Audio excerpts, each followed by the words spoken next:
The animated series came out in 1987 when I was 5 years old, and then the live-action movie came out in 1990. I was 8. It was, like, perfectly geared towards someone my age, and I loved it. Do you think there are more people like you, people who will accept us? Of Teenage Mutant Ninja Turtles, of all those words, like, the teenage part was always the most underexplored part. These turtles, man, they just want to know what it's like to be kids. But it's hard for them because they're turtles.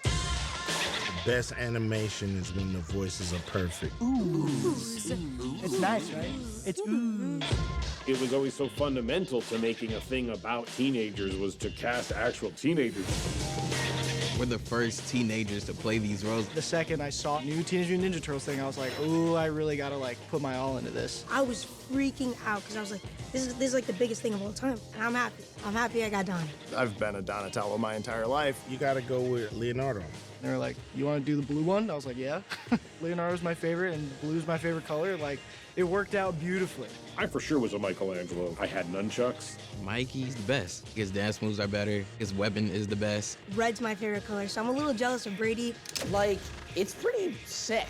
Why wouldn't you want to be a Teenage Mutant Ninja Turtle? Leo is very insecure, and he tries really hard. He's the one always trying to keep the brothers on track. The kid who sees himself as the coach of the team, even though no one else does.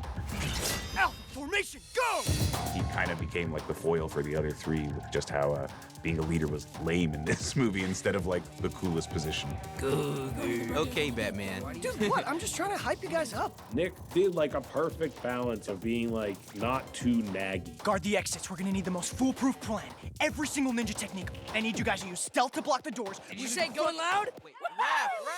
And he like broke all of the rules for self-tape auditions. Threw in a bunch of improvs, like changed all the lines, recorded a video in his room, and made like a little mini film. And we're like, we have to put this guy in the movie. Whoa, whoa, whoa, whoa, whoa, whoa, whoa, whoa, whoa. So you're in? Michelangelo is the one you want to spend the most time with. Positive and trying to keep the vibe good. You'd love to have him at a party. It'd be great to be on a road trip with him. He's me. Maybe we'll diffuse this sitch with laughter. You're not funny enough for that, dude. Shimon Brown Jr. is the perfect Michelangelo. He's delightfully weird in like the right way. That wild, like, what is he gonna say? Hey, I'm Michelangelo. Perfecto. I remember hearing his voice and just being like, oh, that's like a perfect version of that. Okay, I'm leaning in. Raphael is very loyal to his brothers, and he's aggressive, but he's got a good heart. He wants to like fight. He wants to like play sports. He wants to like do stuff. Really aggressive, angry. He's the one with attitude. I'm awesome. Brady Noon is Raphael in the film. You know him. You love him. I know Brady from Good Boys, and I was just like, what young, funny, hilarious, really angry kids do I know? And Brady Noon, first name popped into my head. When Brady acts tough, it sounds like someone trying to act tough. I dream about fighting every night. You got a rage problem, right? That's not a problem.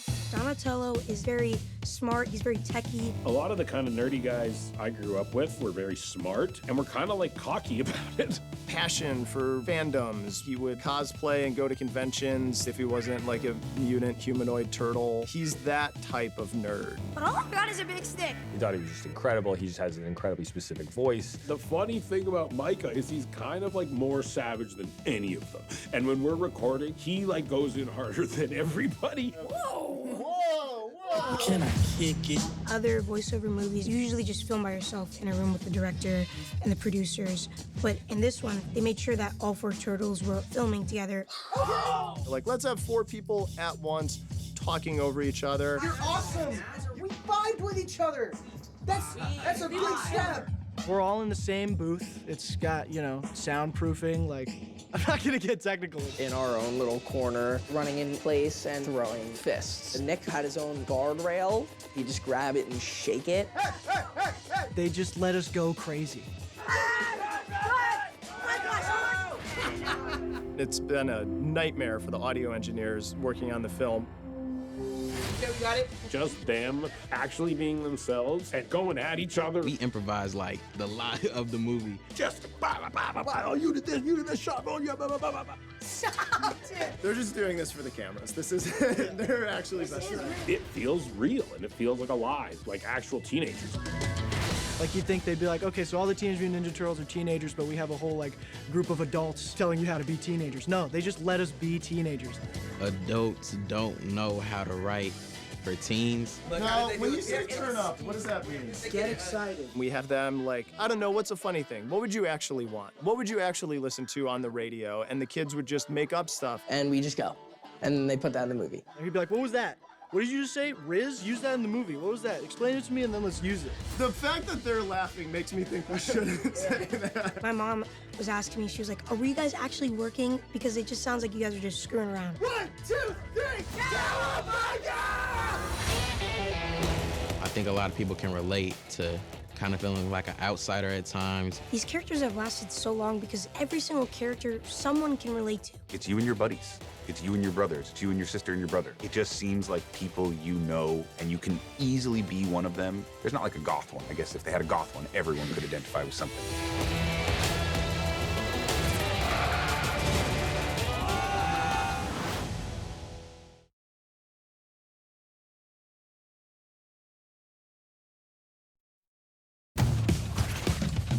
Ninja Turtles is something that all of us have been obsessed with ever since we were kids. I think we were just incredibly excited. Did we play it cool at all? Or No.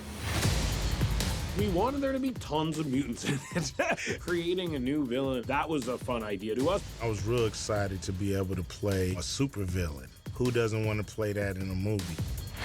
These are some big names, and I'm just very happy to even share a screen with these people. The cast is stacked. I was like, dude, Post Malone is in it, Giancarlo Esposito's in it. Jackie Chan, Rose Byrne, Aura, Natasha Demetro, Io Adebari. John Cena. Seth Rogen, we all know him. Ice Cube. Hannibal Buress, Maya Rudolph. And all my friends were like, what? Yeah, it's insane. Splinter is our rat dad.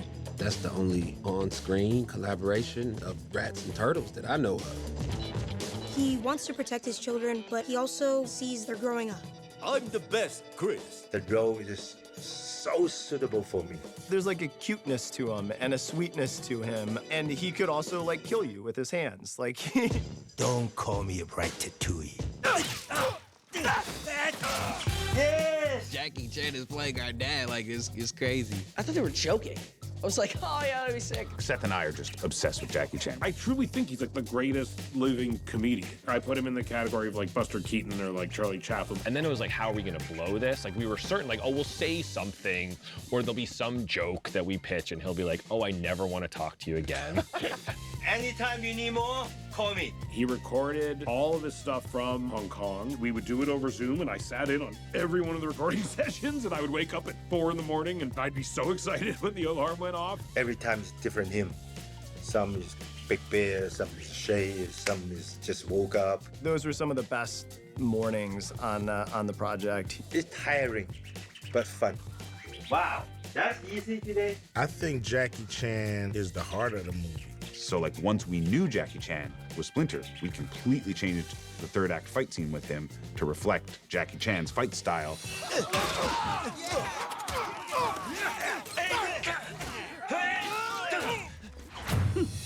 How you guys feel about pepperoni? She's down for pizza. What? I didn't think he would get this far. We went through a lot of ideas for who April could be. She's dealing with a lot. Are you Puke Girl? She's Puke Girl. Let's give her the quintessential, like, my life is over, embarrassing teenage thing that, like, you think has destroyed your life, but actually has given you the strength to become the person you need to become. We wanted them to all feel like misfits and like they all needed each other. And through meeting her and helping her, they see that, oh, if they like prove their worth to people, that maybe they will accept them. She got them to come out of their shells. I'm an unarmed non-combatant. Here for her scooter. Io is 1, hilarious, 2, like an incredible actor. It's like on speaker. She's like, wait, no, you're breaking up. I can't hear Yeah. you. I was very well versed in turtle culture. My first skateboard was a Teenage Mutant Ninja Turtles deck. It was a Michelangelo deck. She definitely brings her own energy and light to it. We don't know if that's his Puke Girl. It could say Poke Girl. Maybe this girl just likes tuna. She's awkward and weird, but she's really smart. And it's like all of that just comes through in her personality. The only lead is a mysterious mastermind known on the streets as Superfly. Superfly is the most gorgeous creature ever known to man. Y'all some little tortoises, huh? When you get to know him, he's probably, party animal. You can hang out with him. I'm the same way. Also, a big crazy fly man was just cool. The moment we said, okay, the character's name is Superfly and he looks like this, Ice Cube kind of like laughed and smiled and we're like, I think he's in. This is wild. I mean, this is crazy. It was super sick working with Ice Cube. He came into the studio with us before, so we do know each other. And we're friends. No. Ice Cube, I think it was just I was nervous too. You really have to focus whenever he talks because it's just like, oh, he really means it. Want to stop this machine? You got to go through me. Seeing his voice match with the animation is chef's kiss. To me, I think when you're doing a voiceover, you have to show not only the director, not only the producer, but you got to show the audience why did they hire you. 6 in the morning, police at my door. When I was a kid, I collected the toys and I loved them. There was this huge well of mutant characters that were kind of underutilized. We have some crazy mutants in here that have never gotten like the feature film treatment. That just really fill out that mutant team of superstars now. It's called Mutant Mayhem. You know, that's actually a pretty good title, I guess. I definitely give that a read. Bebop and Rocksteady, which is Seth Rogen and John Cena, them sort of being like meathead brothers is a funny dynamic. Yes, he is the funniest giant man. What you looking at, Punks? What you looking at? Seth's performance is his worst. He did not try hard. We used Seth to get John Cena. That's what We didn't want Seth in the movie. We just had to do it to get John Cena. People's got to go.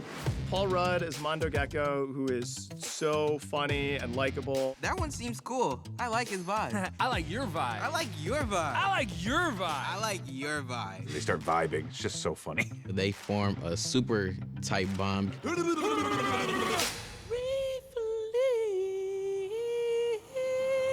Post Malone is a fan of the Turtles, and we're like, what if he just sings his name? That was just like a joke we thought was funny. And that Superfly, like everyone else, finds it annoying. people are not into it. Right. But then one day we were like, maybe we get Post Malone to actually sing this. Grateful Lake, man, shut your mouth. Oh, good night, fellas. In the cartoons, Leatherhead is like a New Orleans alligator, but we remade Leatherhead into a Australian crocodile, I think. Stop it, you bloody hooligans, or I'll blow your bloody heads off. The idea of Rose being that big, funny crocodile creature was just super funny to me. Hi, wing wave. Natasha is just so funny. Like, you can never take anything she says serious. It was kind of just like, wouldn't it be fun to work with Natasha Demetriou? Let's just get her in the movie. She's hilarious. What if I'm haunted by the faces of my victims in my sleep? Gucci, Gucci, Goo. Yeah, I improvised. Came up with some stuff. Genghis Frog is from El Paso, Texas. Went to a program at MIT for 1 year. Started hanging out with Superfly. They met at a Florida State party.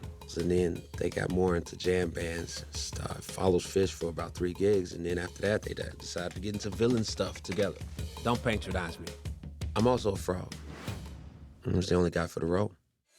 Giancarlo Esposito as Baxter Stockman. I've done it, little one. I perfected the ooze. It's not exactly the version of Actor Stockman that has existed in previous versions, but we're building out our own mythology a little bit. I'm creating a family. I think we can finally be happy. Amazing. Thank you, Giancarlo. Dude, let's do a novel. Let's do a whole movie. Come on, Ramsey. Why, hello, Turtles. I've been looking for you for a long time. Maya Rudolph as Cynthia Outram, the other villain, the real villain. I mean, Maya Rudolph does an incredible job. She's so funny. No, can't believe it. She's gonna hook them up to the milking machine. To be a part of it in any way, shape, or form was a cool opportunity. People can expect an awesome teenage comedy, and then you just layer a bunch of ninja action on top of that, and mutants. I grew up watching the Teenage Mutant Ninja Turtles. You want it to be fun. I really put a lot of thought into making the movie exciting and active.